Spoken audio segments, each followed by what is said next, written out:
Hi all of you, मैं हूं शेखर। आज से हम एक नए सब्जेक्ट की शुरुआत करने वाले हैं, नई सीरीज की शुरुआत करने वाले हैं। तो दोस्तों, मैं आपको एनसीईआरटी पढ़ाऊंगा सभी सब्जेक्ट्स की। प्रीलिम्स को निकालने के लिए 3 पिलर्स हैं उसके, पॉलिटी, हिस्ट्री, जियोग्राफी। ये ऐसे बेसिक पिलर्स हैं, अगर आपने इन चीजों पे कमांड कर ली अपनी, तो प्रीलिम्स आपका कोई होने से रोक नहीं पाएगा। मैं ये नहीं कह रहा करंट अफेयर्स को कोई वेटेज नहीं है, करंट अफेयर्स का अच्छा खासा वेटेज है, वेटेज उसका भी है। बट अगर आपकी एनसीईआरटी पे कमांड अच्छी खासी है, स्ट्रॉन्ग कमांड है आपकी कॉन्सेप्ट पे काफी अच्छी खासी पकड़ है, तो आप अच्छे से क्वेश्चन को टैकल कर पाओगे। हर एक साल, इवन इस ईयर भी आप देखोगे 20 से 25 क्वेश्चंस ऐसे हैं जो डायरेक्ट एनसीईआरटी से ही पूछे जाते हैं, और उनको आप तब कर पाओगे जब आपने अच्छे से एनसीईआरटी पढ़ी हो। तो इसी क्रम में लेके आया हूं एनसीईआरटीज। दोस्तों, आप अक्सर आप लोग कंफ्यूज रहते हैं न्यू एनसीईआरटीज में और ओल्ड एनसीईआरटीज में। मैं आपको सजेशन दूंगा, किसी को प्रीफर कर सकते हो ओल्ड या फिर न्यू।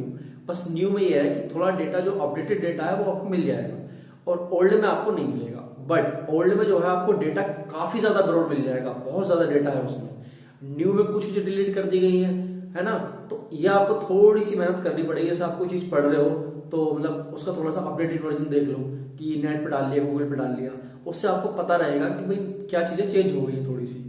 बट स्टिल एनसीईआरटीज में इतना ज्यादा डेटा, बहुत आपकी कॉन्सेप्ट बिल्डिंग में हेल्प होगी उससे। मैं आपको यहाँ पे ओल्ड एनसीईआरटी से पढ़ाऊंगा, कुछ टॉपिक मैं आपको न्यू से भी पढ़ाऊंगा, बट अभी आपको जो है ओल्ड एनसीईआरटी से पढ़ाना स्टार्ट करूंगा। आज मैं शुरुआत कर रहा हूँ पॉलिटी की, और तो शुरुआत करते हैं पॉलिटी के आज से। पहला चैप्टर मैं आपको पढ़ाने वाला हूँ पॉलिटी में, वो है मौलिक अधिकार, मौलिक कर्तव्य और राज्य के नीति निर्देशक तत्व, यानी fundamental rights, fundamental duties and DPSP. मौलिक अधिकार है हमारे, ये भाग 3 यानी कि पार्ट 3 में आते हैं हमारे संविधान के। मौलिक अधिकार यानी फंडामेंटल राइट्स जो है, इसकी परिभाषा होती क्या है? मौलिक अधिकार कहते किसे हैं? मौलिक अधिकार वो अधिकार है जो किसी मनुष्य को एक ऐसा वातावरण उपलब्ध कराते हैं जिससे कि व्यक्ति अपना सम्मान पूर्वक गरिमापूर्ण जीवन जी सके। मौलिक अधिकार को दोस्तों आप इस तरीके से समझिए, जैसे कोई पौधा है, आप पौधे को देखते हैं, आप एक पौधा खुली हवा में, वातावरण में रहता है, और मतलब धूप में रहता है, तब एक फल फूल अच्छे से फल फूल लगते हैं उस पर, अच्छे से वो मतलब एकदम हरा भरा रहता है। इसी प्रकार आप अधिकारों को समझ लीजिए। कोई भी मनुष्य तब मनोवैज्ञानिक विकास तभी हो सकता है जब उसको गरिमापूर्ण जीवन मिल सके। दोस्तों, मौलिक अधिकारों का जो संकेत है, जब हमारा देश स्वतंत्रता संग्राम की ओर बढ़ रहा था, तो हमारे देश के नेताओं ने मौलिक अधिकारों की तरफ एक संकेत दिया था।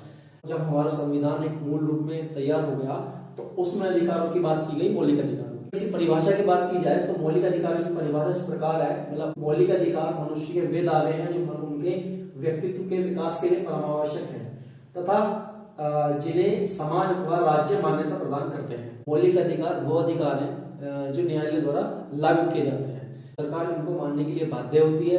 इनका हनन होने पर कोई भी व्यक्ति न्यायालय का दरवाजा खटखटा सकता है, और ये सभी पे लागू होते हैं। इसी के थ्रू मनुष्य का एक मनोवैज्ञानिक सामाजिक विकास हो पाता है। मौलिक अधिकार मूल रूप से 6 अधिकार होते हैं। मौलिक अधिकारों का जो संविधान में वर्णन किया गया है वो भाग 3 में किया गया है, पार्ट 3 में किया गया है। मौलिक रूप से जो अधिकार है वो मूल रूप 6 अधिकार है, और 6 अधिकार जो है समूह है, बेसिकली ग्रुप्स में है।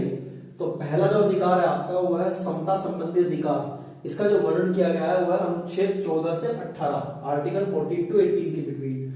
स्वतंत्रता संबंधी अधिकार अनुच्छेद 19 से 22, शोषण के विरुद्ध अधिकार अनुच्छेद 23-24, धार्मिक स्वतंत्रता का अधिकार अनुच्छेद 25 से 28, संस्कृति और शिक्षा संबंधी अधिकार अनुच्छेद 29-30, संवैधानिक उपचारों का अधिकार अनुच्छेद 32।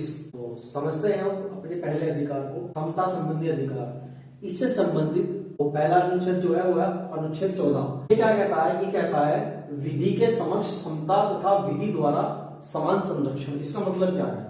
विधि अर्थात कानून, कानून के लिए सब लोग बराबर हैं, और कानून के लिए सब एक समान है, चाहे कोई राजा हो, चाहे कोई भिखारी हो, कोई व्यक्ति हो। मतलब कहते हैं ना कि इक्वलिटी बिफोर द लॉ, वो इसी के लिए कहा जाता है। तथा विधि द्वारा समान संरक्षण, और जो कानून है वो सभी व्यक्तियों का, भारत में रहने वाले सभी लोगों का समान संरक्षण प्रोवाइड कराता है उन लोगों को। तो दूसरा जो अनुच्छेद है आपका वो है अनुच्छेद 15। इसमें दोस्तों आपने मूवी भी देखी होगी, आर्टिकल 15 जो मूवी आई थी वो इसी अनुच्छेद में बेस्ड थी। जाति, प्रजाति, लिंग या जन्म स्थान में से किसी के आधार पर भेद नहीं। इसका मतलब ये है कि किसी भी व्यक्ति में, चाहे वो किसी भी धर्म का हो, जाति का हो, किसी भी नस्ल का हो, किसी भी जगह का रहने वाला हो, उससे उस व्यक्ति से उसके धर्म, जाति, लिंग, नस्ल के आधार पर भेदभाव नहीं किया जा सकता। तो ये कहता है हमारा आर्टिकल 15। अनुच्छेद 16 सार्वजनिक पदों पर नियुक्ति के लिए सभी नागरिकों को समान अवसर। अनुच्छेद 17 के अंतर्गत संविधान में अस्पृश्यता का अंत कर दिया गया। यदि कोई व्यक्ति किसी को अछूत कह करके बुलाता है या उसके प्रति ऐसी भावना रखता है, उसको व्यक्त करता है, तो संविधान में उसको गैर कानूनी घोषित कर दिया गया। और अनुच्छेद 18 के अंतर्गत यह उपलब्धियों के लोभ से संबंधित अनुच्छेद है। सभी तरह की उपलब्ध उपाधियों को जो है समाप्त कर दिया गया।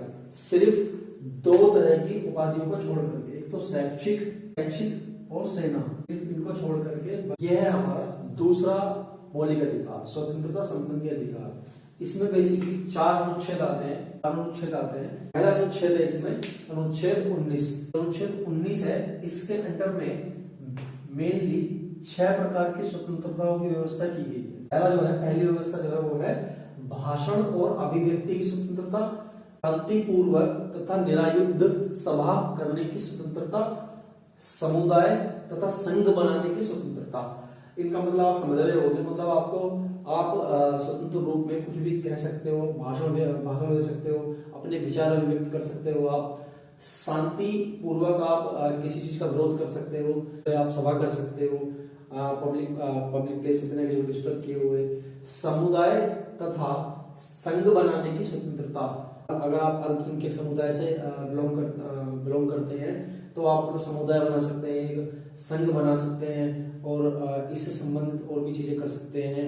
ये हमारा संविधान कहता है। चौथी स्वतंत्रता है भारत के समूचे राज्य क्षेत्र में सर्वत्र अबाध संचरण की स्वतंत्रता।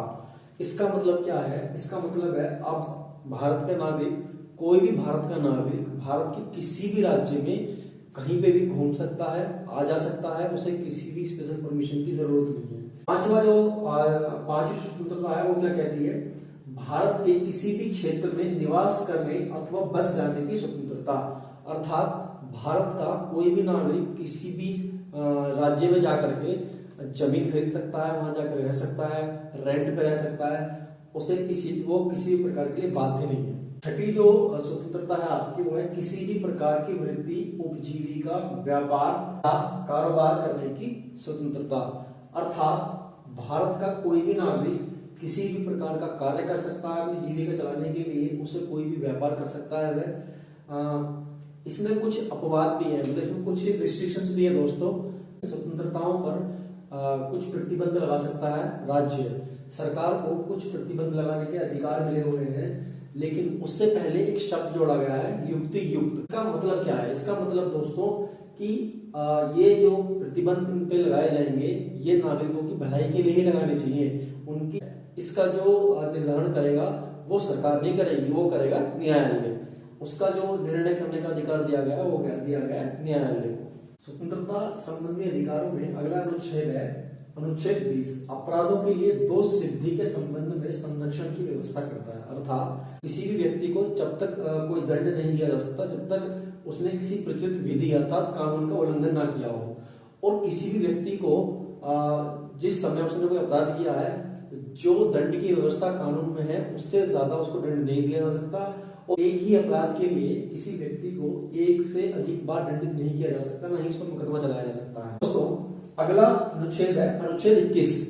इसके अनुसार किसी भी व्यक्ति को विधि द्वारा स्थापित प्रक्रिया के बिना उसके प्राण या वैयक्तिक स्वतंत्रता से वंचित नहीं किया जा सकता। अनुच्छेद 22 ये कहता है दशाओं में गिरफ्तारी और निरोध से संरक्षण प्रदान करता है। अगर किसी व्यक्ति को गिरफ्तार किया गया है तो उसे जल्द से जल्द बताया जाए कि उसे किस गुनाह के लिए गिरफ्तार किया गया है, और उसे उसके पसंदीदा वकील से परामर्श की स्वतंत्रता से वंचित नहीं किया जा सकता। उसको वकील प्रोवाइड किया जाना चाहिए उसके मन मुताबिक। दूसरा दोस्तों किसी व्यक्ति को जो गिरफ्तार किया गया जिसको 10 घंटे के अंदर उसको निकटतम न्यायालय के न्यायाधीश के पास पेश किया जाना चाहिए। इस स्वतंत्रता संबंधी अधिकारों में एक अपवाद है दोस्तों, अगर व्यक्ति को निवारक निरोध कानून के अंतर्गत गिरफ्तार किया गया है तो उसको जो है 24 घंटे के अंदर न्यायाधीश के सम्मुख पेश नहीं किया जा सकता। अर्थात लेकिन उस केस में भी क्या है कि व्यक्ति पूर्णतः असहाय नहीं है, उसको न्यूनतम 3 महीने के अंदर उसका जो पूरा मामला है वो परामर्शदात्री बोर्ड के सम्मुख पेश किया जाना चाहिए। जो वो परामर्शदात्री बोर्ड है उसमें वो लोग नियुक्त किए जाते हैं जो उच्च न्यायालय के न्यायाधीश की योग्यता रखते हैं। अगर वो बोर्ड अनुमति दे देता है तो उस व्यक्ति को 3 महीने से ज्यादा रख सकती है पुलिस, नहीं तो उसको बाइज्जत बरी किया जा सकता है। ये जो स्वतंत्रता संबंधी अधिकार है, इन अधिकारों का उद्देश्य सरकार की जो निरंकुशता है उस पर अंकुश लगाना है।